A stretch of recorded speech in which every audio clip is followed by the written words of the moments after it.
Bienvenidos a este nuevo mensaje llamado Jesús, el protagonista de la Pascua. En los últimos mensajes de esta serie hemos estado hablando acerca de los diferentes personajes alrededor de la historia de la Pascua, pero hoy hemos llegado a nuestro verdadero protagonista, al principal personaje de esta historia, y tiene que ver obviamente con Jesús. Y yo te quiero hacer una pregunta. ¿Cuál crees tú que sea el acontecimiento a nivel mundial que ha marcado la humanidad de una manera impresionante? Sé que para algunos de ustedes probablemente sea la influencia del Imperio Romano sobre el resto del mundo y cómo ellos trajeron la civilización, digamos, a ciertos niveles y su influencia. O quizás algunos de ustedes puedan pensar la influencia de la Gran Grecia en su momento, con toda la cultura, diferentes posibilidades, ¿no? Quizás para algunos de ustedes haya sido la Gran Revolución Francesa y cómo esto impactó a la sociedad y empezó a generar cambios importantes y eso impactó en otras culturas y en otros países. O para algunos puede ser la independencia de Estados Unidos y cómo marcó al resto de los países en Latinoamérica y su constitución, etcétera, etcétera. O quizás para algunos de nosotros que nos ha tocado vivir esto, es cómo el Internet marcó una diferencia cultural, de acceso a la información, de maneras de trabajar completamente diferente.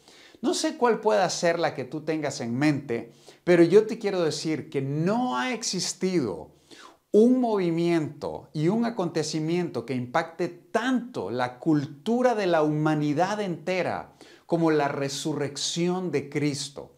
Y esta semana que estamos celebrando, o no sé cuándo vayas a estar escuchando este mensaje, pero alrededor de la Semana Santa, que es cuando conmemoramos la muerte de Jesús, también conmemoramos el acontecimiento que ha marcado la historia de la humanidad como ningún otro, la resurrección de Cristo. Pero sabes, alrededor de este domingo especial que celebramos la resurrección de Cristo, de Jesús de la tumba al tercer día, hay toda una historia que nosotros ya conocemos, que hemos escuchado desde hace mucho tiempo y sabemos cómo los líderes religiosos de aquel tiempo conspiraron contra Jesús.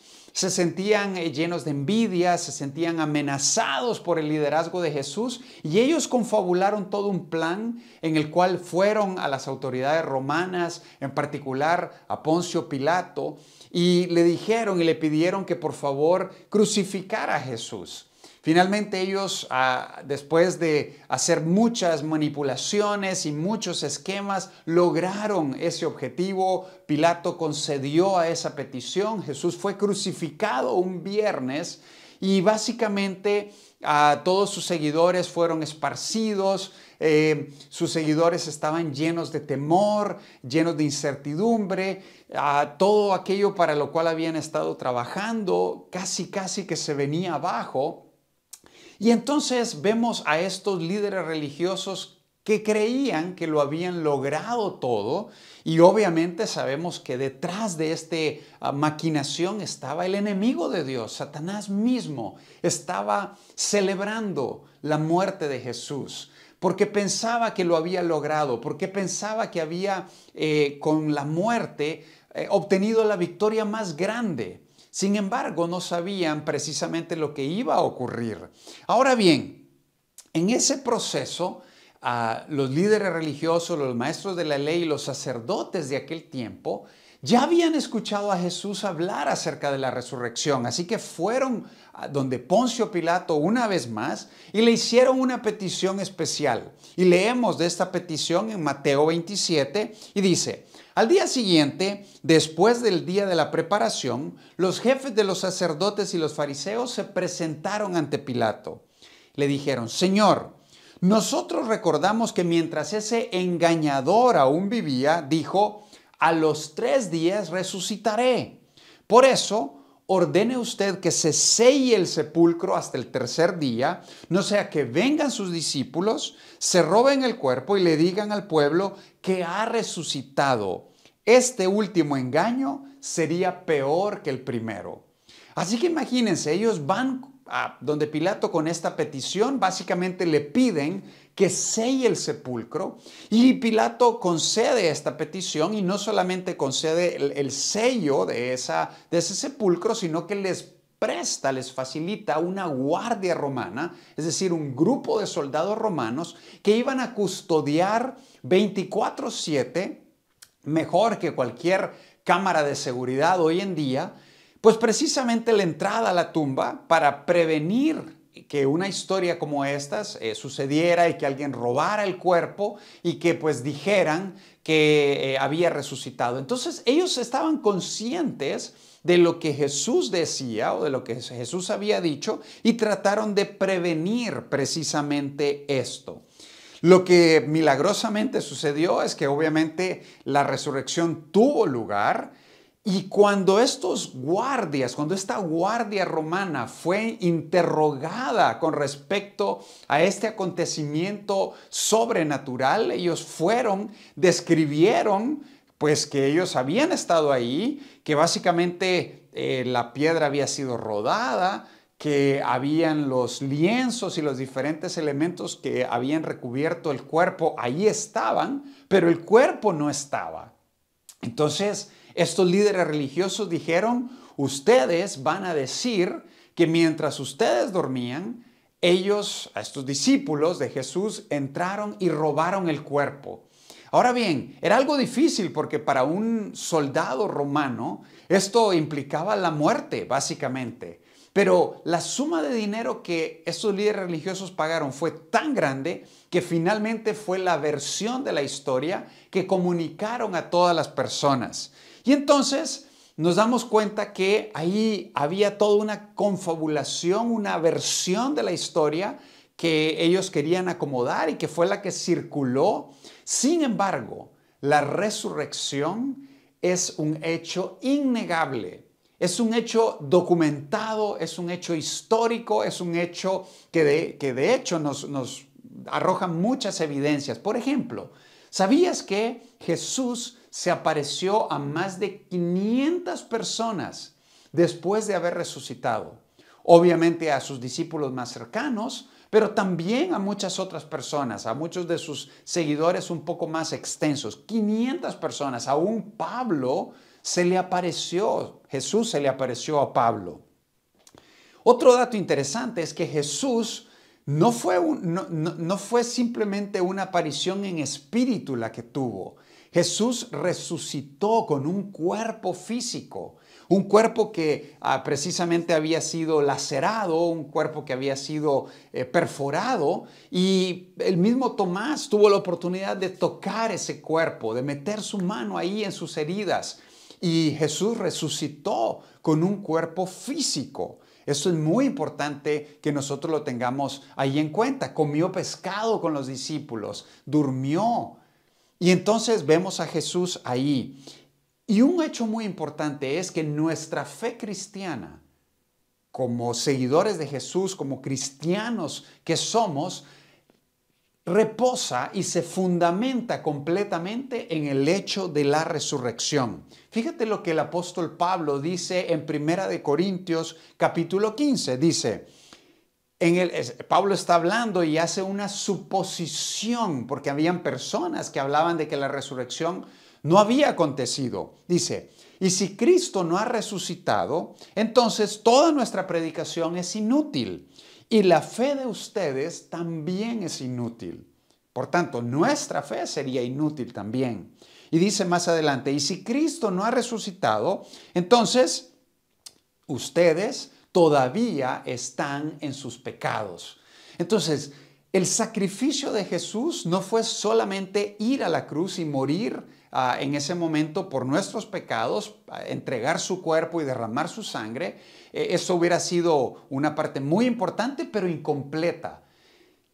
El sacrificio de Jesús fue completado cuando Él resucitó de los muertos, venció a la muerte. El enemigo más grande que tú y yo o cualquier persona puede enfrentar es la muerte física, pero Jesús venció a la muerte cuando resucitó. Y ese había sido el plan de Dios desde el inicio de todos los tiempos, desde la eternidad. Eso era algo que se había profetizado en el Antiguo Testamento. Eso era parte del plan de salvación de Dios. Y Jesús mismo, al entrar en esta tierra, estaba plenamente consciente de que Él en algún momento iba a morir de una manera violenta, de una manera dolorosa, y sabía también que iba a resucitar. Entonces, lo que podemos ver es cómo Dios planificó todo esto con detalle. ¿Quieres ver qué tanto detalle había en esto? Pues remontémonos a los primeros seres humanos, Adán y Eva. Cuando Adán y Eva pecaron y comieron de ese fruto prohibido y tuvieron las consecuencias por ese fruto, pues vino Dios y confrontó a Eva, confrontó a Adán con lo que habían hecho, y en un momento se dirigió a la serpiente, a Satanás mismo, y le dijo: por causa de lo que has hecho, maldita serás entre todos los animales, tanto domésticos como salvajes. Te arrastrarás sobre tu vientre y comerás polvo todos los días de tu vida. Pondré enemistad entre tú y la mujer, y entre tu simiente y la de ella. Tu simiente o su simiente te aplastará la cabeza, pero tú le herirás el talón. Esto es verdaderamente impresionante, esta profecía que vemos desde Génesis capítulo 3, y vemos cómo le dice a la serpiente que su simiente, el pecado, dice que le herirá el talón. Entonces vemos que hubo una herida que Satanás mismo le causó a Jesús, y fue básicamente esta maquinación de la crucifixión, y ahí pensaba que la victoria estaba del lado del mal, del lado de Satanás, pero esa fue una herida en el talón. ¿Por qué? Porque sí, Jesús estuvo muerto los primeros días, pero al tercer día resucitó. Y ese acontecimiento de la resurrección es lo que aquí se menciona como que la simiente de la mujer, es decir, Jesús, el Salvador, el Mesías, iba a venir para aplastarle la cabeza al enemigo, a la muerte, y le iba a dar un golpe completamente contundente. Estas profecías de la resurrección de Jesús datan de más de 1000 años atrás. En Salmo 16:10 dice el salmista, dice David, hablando, profetizando acerca de Jesús, dice lo siguiente: porque no dejarás que mi alma esté en el Seol, no dejarás mi alma en el Seol, ni permitirás que tu santo vea corrupción. La muerte no fue el fin para Jesús. Tú y yo tenemos un Dios vivo, a Jesús sentado al lado del Padre, al lado del trono del Rey de Reyes. Y ahí está, viviendo para siempre, porque Él ha resucitado. Y esto tiene una implicación importante para nuestra vida. También vemos que Jesús en algún momento habla acerca de la señal de Jonás. Y el contexto de esta profecía que vemos también acá es que los fariseos le pedían a Jesús una señal milagrosa. Le pedían una señal para que acreditara lo que él decía, su mensaje, y él decía: yo soy el que había de venir, yo soy el Hijo del Hombre, yo soy el Mesías, yo soy aquel que tiene potestad para perdonar pecados. Y cuando estos fariseos le pidieron esta señal a Jesús, fíjense qué fue lo que Jesús les contestó. Les dijo: esta generación malvada y adúltera pide una señal milagrosa, pero no se le dará más señal que la del profeta Jonás. Y tú dices: ¿y en qué consiste esta señal del profeta Jonás? Y lo explica en el versículo 40. Mateo dice: porque así como Jonás estuvo 3 días y 3 noches en el vientre de un enorme pez, también 3 días y 3 noches estará el Hijo del Hombre en el corazón de la tierra. Y ahí vemos una vez más esta profecía acerca de la muerte y de la resurrección de Jesús. Pero no solamente las antiguas escrituras, el Antiguo Testamento hablaba de Jesús, Jesús mismo habló y se refirió a la muerte y a la resurrección en muchas ocasiones. Por ejemplo, en cierta ocasión que todos nosotros identificamos, Jesús fue al templo y vio que en el templo habían cambistas, habían mercaderes, habían personas que estaban haciendo negocio y habían desvirtuado básicamente el propósito del templo. Así que Jesús vino y los sacó a todos y les dijo: mi casa o la casa de mi padre es un lugar de oración, es un lugar santo y ustedes lo han convertido en un mercado. Y eso fue lo que Jesús les dijo. Y cuando los líderes religiosos vieron cómo Jesús había actuado, se sintieron un poco indignados por la reacción de él y la autoridad que tenía y le preguntaron: ¿con qué autoridad él había hecho eso? ¿Qué señales podía dar para validar lo que él había hecho? Y una vez más, Jesús les responde a ellos cuando le preguntaron: ¿qué señal puedes mostrarnos para actuar de esta manera? Jesús les dijo: destruyan este templo y lo levantaré de nuevo en 3 días. Ellos pensaron que Jesús estaba hablando acerca del templo, de la construcción física en la cual ellos estaban. Pero Jesús en realidad se refería a su propio cuerpo. Ya el lugar de adoración de toda la cultura judía y de toda la cultura mundial no iba a ser el templo en Jerusalén, sino el lugar de adoración era precisamente a Jesús mismo. Ya no tenías que ir a un lugar en particular para adorar, sino que podías hacerlo a través de esta relación con Jesús. Y eso es lo que tú y yo podemos hacer hoy. No tenemos que ir a Jerusalén en un peregrinaje. No tenemos que ir a un lugar específico para tener una relación con Dios. Por medio de Jesús, por medio de ese templo que Él entregó y levantó después de 3 días. Tú y yo podemos tener una relación con Él. Así que Él se refería a su propio cuerpo y habló acerca de esa resurrección. En cierta ocasión Jesús estaba con sus discípulos de manera privada y les preguntó y les dijo: oigan, ¿quién dice la gente que yo soy? Y ahí tenemos esa famosa declaración del apóstol Pedro, quien le dijo: tú eres el Mesías, el que ha de venir. Y entonces, en ese contexto, les dijo lo siguiente, Jesús a ellos. Les dijo: el Hijo del Hombre, refiriéndose a sí mismo, tiene que sufrir muchas cosas y ser rechazado por los líderes religiosos, los jefes de los sacerdotes y los maestros de la ley. Es necesario que lo maten y que resucite al 3er día. ¿Sabes? Jesús fue muy claro con sus discípulos, se los dijo muy claramente. Ellos no lo entendían, no lo procesaron como debían de hacerlo, sino hasta que Jesús había resucitado precisamente. Pero se lo dijeron, fue muy claro con ellos.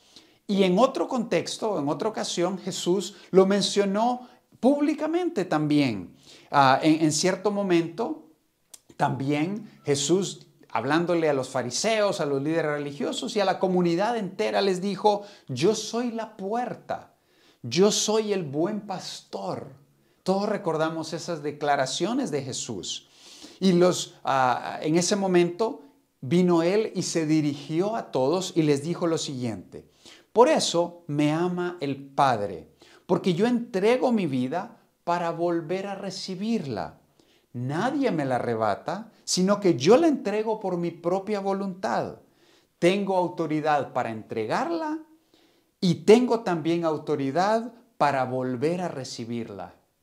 ¿Sabes? No fueron los líderes religiosos los que le quitaron la vida a Jesús. No fue ni siquiera Poncio Pilato o el gobierno romano quien le quitó la vida a Jesús. Él la entregó, pero la volvió a recibir. Y una vez más, Él estaba haciendo alusión a la resurrección. Entonces, ya que conocemos y entendemos que la resurrección fue siempre parte del plan de Dios, fue profetizado miles de años atrás, Fue incluso referida con los dos primeros seres humanos que habitaron esta tierra, Adán y Eva, y desde ahí vemos que ya era parte del plan de Dios para la salvación de la humanidad. ¿Qué es lo que tú y yo podemos sacar para nuestra vida de la resurrección de Jesús? ¿Cómo puede este hecho que marcó la humanidad entera, el calendario entero por el cual nosotros nos basamos, cómo puede afectar, cómo puede impactar tu vida personal hoy, más de 2000 años después? Pues aquí hay 4 lecciones que yo quiero compartir contigo de cómo la resurrección puede y debe hacer un impacto en tu vida personal. En primer lugar, la primera lección que tenemos que llevarnos es que tenemos un Dios que cumple lo que promete. Tenemos un Dios que cumple lo que promete. Yo sé que esto está muy en contraste con quizás las personas que están a nuestro alrededor. Nosotros tenemos líderes de nuestra nación, de nuestro país, líderes políticos que prometen cosas que rara vez cumplen, o cumplen mal, o no cumplen en realidad para nada. O quizás si nos vamos a una esfera todavía más personal, tú te das cuenta que has depositado tu confianza en personas, quizás en tu esposo, quizás en tu padre, quizás en un socio de negocios o en un compañero de trabajo, o quizás depositaste tu confianza en una amiga o en un amigo y esa confianza se vio traicionada, esa confianza se vio rota porque no hicieron lo que tenían que hacer o revelaron información que no tenían por qué revelar de ti, y de alguna forma u otra vemos que las personas que están a nuestro alrededor no siempre cumplen lo que prometen, pero Dios siempre cumple sus promesas, y la resurrección es el cumplimiento de la promesa más grande que Dios te ha dado a ti. Es la promesa de salvación. Es la promesa de que tú y yo estábamos separados de Dios, así como Adán y Eva, después de haber incurrido en lo que ellos hicieron. Fueron separados de la presencia de Dios, fueron expulsados del huerto del Edén y la muerte entró. El pecado separó a Adán y a Eva, y el pecado te separa a ti y a mí de Dios. Nos separa para siempre. Pero Dios, en su plan perfecto, envió a su único hijo para que naciera de una virgen, para que viviera en esta tierra, muriera en una cruz, entregara su vida, resucitara al tercer día, y con eso te diera la posibilidad a ti y a mí de tener una relación eterna con Dios, a su lado para siempre, como parte de su familia, como hijos de Él y no solamente como criaturas. Entonces, Dios cumple lo que promete. Y si Dios cumplió estas promesas, ¿cuál es la promesa a la cual tú has puesto tu esperanza hoy en día? Quizás estás esperando por un milagro en alguien en tu familia. Quizás tú quieres ver a una persona cambiar su corazón de una actitud lejana de Dios a una actitud cercana a Dios. Y tú quieres ver eso. Y entonces debemos aferrarnos a sus promesas. Debemos aferrarnos al hecho de que Él ha prometido que cuando nosotros confiamos en Él, Él va a actuar. Tarde o temprano, Él va a hacer, Él va a actuar. Entonces debemos confiar en Dios en cualquier área de nuestra vida. ¿Cuál es el área que hoy está siendo un reto para ti? ¿Es las finanzas? ¿Es la relación rota con alguien en tu familia? ¿Es la falta de perdón? Confía en Dios, confía en lo que Él te dice. Confía en que eres más bienaventurado cuando das que cuando recibes. Confía en que cuando extiendes el perdón a alguien, vas a romper barreras relacionales importantes. Debemos aprender a confiar en Él. Lección número 2, y esto es muy importante para nosotros. Lección número 2 es: tú y yo resucitaremos con Cristo. La Biblia dice que toda aquella persona que ha depositado su confianza en Él para la salvación, tiene vida eterna. Dice que ha pasado de muerte a vida.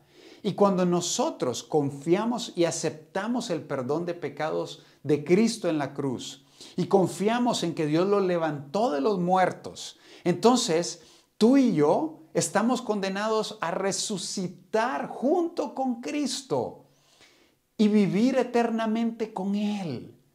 No vamos a perecer. Juan 3:16 dice que todo aquel que ha depositado su confianza dice que no perecerá jamás.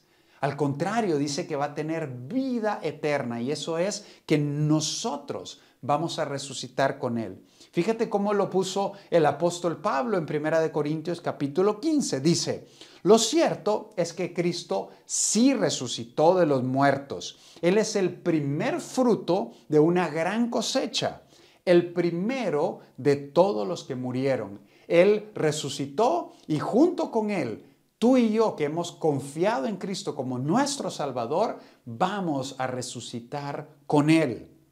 Dice el versículo 21, así que ya ven, tal como la muerte entró en el mundo por medio de un hombre, ahora la resurrección de los muertos ha comenzado por medio de otro hombre.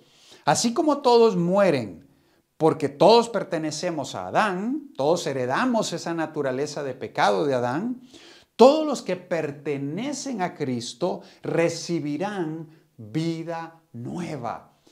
Este mundo y esta tierra no es el final de la historia.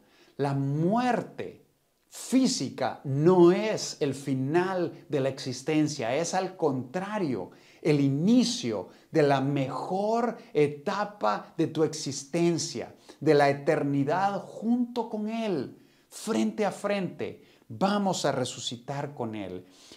La resurrección de Cristo es la garantía de que tú y yo vamos a resucitar un día con Él. Y no solamente vamos a resucitar, pero la lección número 3 que tenemos que sacar de la resurrección de Cristo es que tú y yo tendremos cuerpos renovados.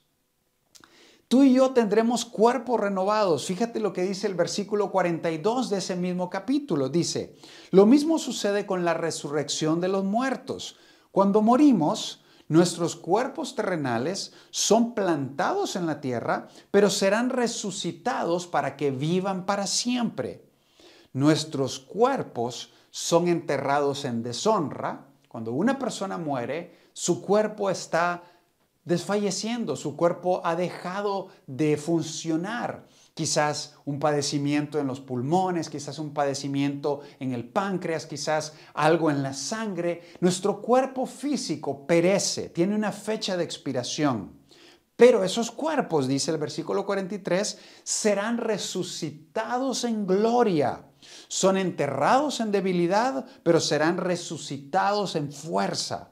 Son enterrados como cuerpos humanos naturales, pero serán resucitados como cuerpos espirituales. Pues así como hay cuerpos naturales, también hay cuerpos espirituales. Algo de las cosas más difíciles que a nosotros nos toca enfrentar en esta tierra es ver a un familiar sufrir en su salud. Sufrir porque no puede caminar como podía hacerlo antes, porque quizás no puede respirar como lo hacía antes, porque quizás no puede hablar como lo hacía antes. Y los años pasan y nuestro cuerpo físicamente va decayendo, decayendo, decayendo. Pero qué maravilloso saber que cuando tú y yo muramos, vamos a tener cuerpos nuevos, cuerpos glorificados, así como una semilla. No es lo mismo la semilla que la planta. Entonces, ese revestimiento que Dios nos va a dar cuando estemos frente a Él será glorioso. Ya no habrá más lágrima, ya no habrá más llanto, ya no habrá más dolor, ya no habrá más padecimiento físico. Y eso es algo que debe de animarnos, porque aunque nosotros estemos experimentando pruebas de salud, pruebas en nuestro cuerpo físico hoy, tienes la esperanza de que si has puesto tu confianza en Cristo como tu Salvador, vas a recibir un cuerpo nuevo, glorificado, con el cual vas a tener acceso a relacionarte con Dios como nunca antes. Y eso es una realidad para nosotros. Y finalmente, una cuarta lección que podemos aprender es la siguiente. Tú y yo contamos con el poder de Dios a nuestro favor. Tú y yo contamos con el poder de Dios a nuestro favor. Y cualquiera puede pensar, wow, sí, qué bonito contar con el poder de Dios.